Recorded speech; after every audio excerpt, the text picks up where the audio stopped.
Good afternoon, and thank you for stopping by Across the Fence. I'm Keith Silva. As we approach the dog days of summer, it's good to be reminded to take care of the largest organ in the human body, the skin. Vermont has the third highest rate of melanoma, a serious form of skin cancer, in the United States. Today we're going to learn how to protect your skin from the sun, and if you're of a certain age like me, and sunscreen was not something you worried about in your misspent youth, we'll find out if there's any hope. To talk tans or not, we've invited Santana Vandyke, a dermatologist with the University of Vermont Health Network, and also a professor of dermatology at the Robert Lawner College of Medicine, and a member of the UVM Cancer Center. Thank you so much for coming in, Santana. Thank you for having me. I'm really happy to be here. Great. Skin cancer. Who's at risk? So everyone's at risk for skin cancer, unfortunately, but certainly people have certain risk factors that increase their risk for skin cancer. So people with fair skin who tend to burn more easily in the sun are at higher risk.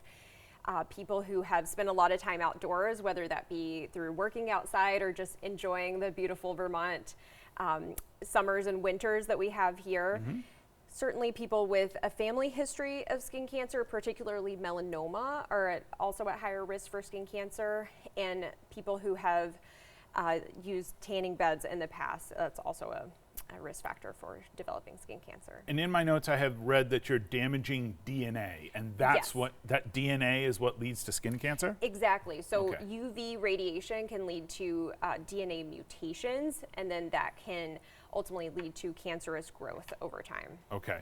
So we were joking about it before we started taping. Someone of a certain age, you may have not used sunscreen ever. You may have used baby oil. You may have done all sorts of things in your youth. Is that all mean that we're all going to get skin cancer? Is that just a death sentence? No. Well, I certainly hope not, because certainly not, I yes. certainly did not have good habits in my youth either. But no, we unfortunately can't undo the damage that's been done, mm-hmm. but it's so important to continue to prevent further DNA damage, because that's going to further decrease your risk of skin cancer. So it's never too late, just like it's never too late to diet and exercise There you go. Thank you. or eat healthy and exercise. You can certainly make those positive changes now. So many things I've got to catch up yeah. on. Same. Skin cancer, I was surprised to learn it's so prevalent in Vermont. There's not a lot of sun in Vermont, so why is it so prevalent? Yes, I get this question all the time. And so a lot of it has to do with our population here in Vermont. So we have an older population, so a lot of people grew up without using sunscreen mm-hmm. and tanning, as you mentioned. A lot of people here in Vermont also have fair skin. That's a big part of our population, so increased risk there as well. And then we love to be outside here in Vermont. We work hard outside, we play hard outside, and that can certainly increase your risk as well. You're anticipating my next question. You must have seen the script. Recreation outdoor activities, very popular in all 4 seasons. What should you be aware of when it comes to sun protection, regardless of the season? Should we even go outside? Yeah, we want everyone to enjoy the outdoors. Our summers here are too short, and then we have our beautiful winters and want everyone to enjoy those as well. But you need to do it safely. So even on those cloudy days, there's still harmful UV rays getting through that can affect your skin. So it's so important to wear sunscreen even on those cloudy days. And one of the biggest things I tell people, because a lot of people here in Vermont ski and snowboard, mm-hmm. The sun just reflects right off the snow. So on those right. beautiful bluebird days where you're like, oh, I don't have to wear any sunscreen. No, you absolutely do, because you can still get sunburns and sun damage. So even if you're going for a walk at the end of the day, you should be putting sunscreen on. The clouds have come in. Put your sunscreen on. Absolutely. Okay. You'll thank yourself later. I'm going to try. Yeah. Can I say that much? It's kind of silly to say people with darker skin don't burn. Skin is skin. It burns. What does the amount of melanin in your skin help? Is that a natural thing? Yeah, absolutely. So the melanin in our skin, it actually provides, when you look at it under the microscope, it almost looks like little hats that are on our skin cells. So it provides some natural protection for that DNA that can be damaged by the sun. So it certainly provides some natural protection. It's not 100%, so you still should be, even if you don't burn and tend to tan, you should still be wearing your sunscreen, because you still can get harmful effects from the sun. Is there a difference between a sunburn and a suntan?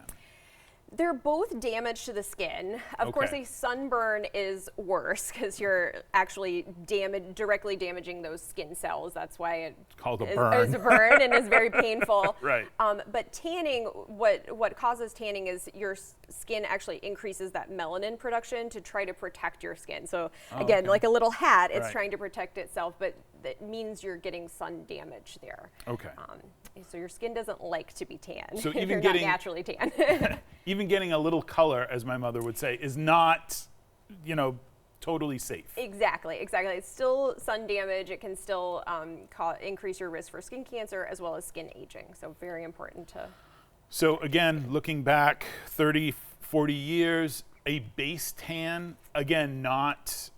Dermatologists don't recommend base tans. No, absolutely not. If you have a base tan, you've already started the summer with your skin being slightly damaged. So. Okay. How long should viewers practice sun safety? So as much as you can. So when the hottest times of the day is between 10 and 2 typically here in Vermont. So you want to be sure that you're applying your sunscreen, wearing your sun hats and sunglasses, which we have some examples here. I was going to put this, talk about our props. Yeah. I think the word you used was stylish. Very stylish. When this got brought in, but this is the kind of protection you're looking because yes. you're protecting not just the top of your head, but your entire No, head. Absolutely. So you want a wide brim hat that has a brim that goes all the way around. I see a lot of people wearing baseball caps, which are better than nothing, but especially for people with shorter hair, you're getting no protection of your ears unless you're putting sunscreen on your ears, and then the back of the neck as well, which are very common spots for the development of skin cancer. How do you know if you have developed skin cancer? Is there a way to tell just by being a person? Absolutely. So one of the most common types of skin cancer is called basal cell carcinoma, and those commonly present as people always say a pimple that won't heal. A pimple should last a few days, maybe a week. If it's lasting weeks to months, that's concerning, especially if it's bleeding, just doesn't want to heal. There's also squamous cell carcinoma, which usually grows quicker, and these tend to be more painful and can be quite crusty, and they can bleed as well. And then melanoma, which is arguably the most worrisome skin cancer, typically presents as either a changing mole or a new mole with concerning features. And so I always counsel on the A, B, C, D, E's of melanoma. So A is for asymmetry. So a mole, you should be able to essentially fold it in half and it's the same on both sides. B is for border. So things with a choppy looking border is concerning. C is for color. So you want moles to be all the same color. If they start developing multiple colors or colors like black or white or pink can be worrisome. D is for diameter, which is, it shouldn't be bigger than a pencil eraser, but certainly melanomas can be smaller than that, and normal moles can be larger, but if you're noticing those changes. And then E is evolving, so that's the most important. So things that are new, things that are changing, and some of my colleagues throw on F for funny looking. So if anything's funny looking, talk to your primary care doctor and get it checked out, and they might refer you to a dermatologist. Excellent. We've got some examples here of, SPF 50. This is not very, that doesn't sound like a lot of protection. 50. It's actually really good protection. So 30 is kind of the bare minimum that you should be looking for. But studies have shown that 50 provides a little bit extra protection. To cover your entire body, you actually need about a shot glass of sunscreen. So it's quite a bit of sunscreen. So not a lot of people put enough on. So very, very good to be wary of that. And then the biggest thing is make sure you're reapplying. So I see so many people in my clinic who come in looking very tan and they say, I swear, Dr. Vandyke, I put on my sunscreen, but turns out they put it on that morning and we're out all day and never put it on again. So making sure you're applying every 2 hours, more frequently if you're on a sweaty hike or you're out in the water. You should certainly be applying more frequently. Or you're on the beach. If you're on the beach, every couple hours, reapply. Exactly. A shot glass. A shot glass.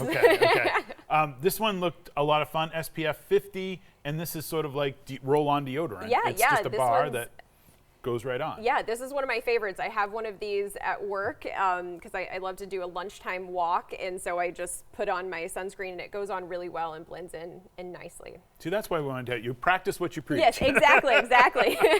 Same thing for chapstick. it should have an SPF in it? Yes, absolutely. At least, SPF 15 is one that we commonly see, but they do make them with 30 or higher, and that's usually what I recommend. Skin cancers on the lips can be quite dangerous, and they can be very hard to treat. So important to protect your lips as well. I didn't think of your lips as skin, but I know, it's not still skin. Yes, exactly. It's not skin. One of the things I was thinking about was, okay, so I was joking before about 50, is that enough? 100 is just that much more protection, but you're saying that maybe people with fairer skin should start with 100, but for most of us, and perhaps folks that are more melanated than others, 50 is probably just fine. Yes, absolutely. You can certainly go higher, and it just gives you slightly more protection, especially because we don't all reapply as frequently as we should. Okay. So it gives you a little bit prolonged protection, but just because it says SPF 100 doesn't mean you're going to be protected the whole day. It's still important to reapply. And there are different kinds. There's mineral and chemical sunscreens. What's the difference? Yes, so it's basically just the ingredients in the sunscreens and how they work. So chemical sunscreens actually absorb the harmful UV rays and transfer that energy to heat on the skin. Okay. And so those would be ones that contain like oxybenzone, avobenzone, and they tend to rub in a little bit better, or are more elegant, as some people would say. So a lot of people like those just because they don't leave that white cast, which is what you can often see with the mineral sunscreens, which contain zinc oxide and titanium dioxide. And these essentially physically block the harmful UV rays, but also absorb some of the UV rays like the chemical sunscreen. Those are really great for people with more sensitive skin, and especially children, because some people have some sensitivities to the chemical sunscreens. I get a lot of questions about the safety of sunscreen because there has been data to suggest that trace amounts of the chemicals in chemical sunscreen can be found in the blood. We don't know what that means. There hasn't been any data to suggest that it's harmful. What we do know is UV radiation increases your risk of skin cancer, but there's no evidence to suggest that sunscreen contributes to risk of cancer. About 30 seconds left. Oh, yes. So what does the dermatologist wear, mineral or chemical? I do a combination of both. I like mineral for my face and chemical for the body because it goes on easier for me. But they're both great. Dr. Vandyke, thank you so much. I will try to be better about my skincare. I can't promise the diet and exercise. The UVM Cancer Center has partnered with the Vermont statewide Cancer Coalition to support sunscreen dispensers in parks and sites around the state. Go to go.uvm.edu/besunsafe to learn more. My thanks to the crew behind the scenes here at WCX and everyone who works here who are little rays of sunshine. I'm Keith Silva. This is Across the Fence. Thanks for being part of our family.